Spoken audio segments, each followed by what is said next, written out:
tayo sa ganyan, naghihintay dito, ganyan. Pero mga abroad yun, ha? We will just wait and pray. Hindi pa kami tapos dito eh. May time of waiting pa kami dito sa C5. Pero pag naayos na lahat yan, that is the time we can go. Amen? Mas maganda magiging kalalabasan. Maghintay tayo. Basta ang mahalaga rito, palakasin natin yung ating spiritual. Just open our eyes and see what the Lord will do. Amen. Magmatsyag tayo. At tandaan natin, ako hindi ako nakikilag sa diskarte ninyo sa bawat church.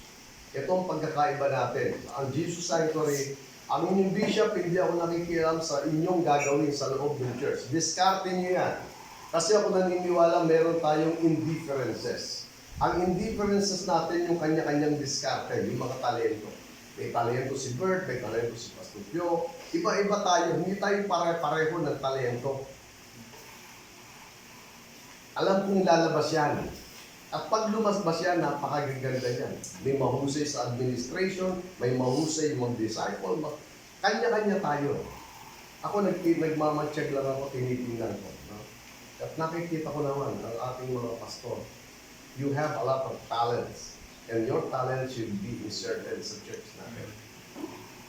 Kasi pag kayo, binonitor ko, sususian ko kayo, pangit ang kalalabasan.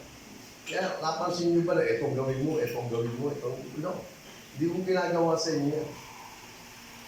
Yung kayo pinutwersa. Because I believe within my heart na kaya nyo. Nilagay kayo ng Diyos yan, kaya niya. Mag-i-intervene lang ako kapag may mga problemang dapat na ayusin. As long as you are doing good for your church, magkakasundo tayo dyan.